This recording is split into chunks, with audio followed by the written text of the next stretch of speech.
अस्सलाम वालेकुम जी। मेरा नाम वकार भट्ट है।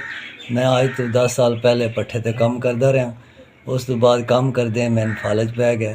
दो मेरियां बच्चियां ने, एक मेरा बच्चा है। यह छोटी सी दुकान है, अल्लाह के आसरे ते मैं पा के बैठे हाँ।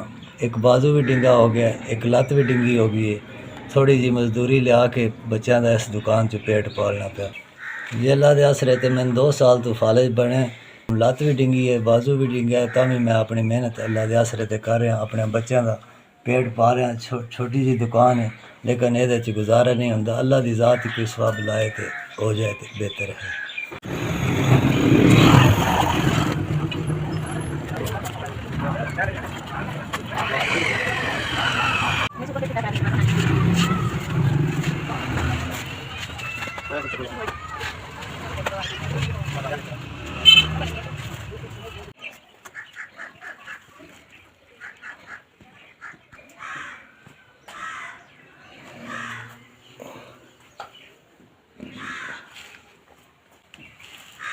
बड़ी मेहरबानी, बड़ी बड़ी मेहरबानी जी अल्लाह की ज़ात तुहाडे सरी है। 10,000 का समान मैं हुण लैके आया तो मैं कुछ भी नहीं कर सकता।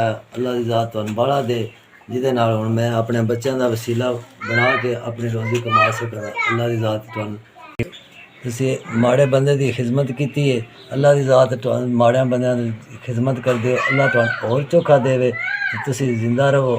अल्लाह ताला साडियां ते यही अल्लाह दे अगे दुआवां ने कि बच्चे भी खाण दे ते दुआवां तुहानू देंदे रहण दे।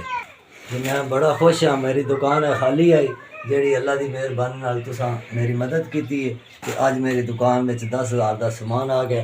तो अल्लाह की ज़ात तुहानू बाड़ा देवे, अल्लाह की ज़ात तुहानू जिंदगी देवे।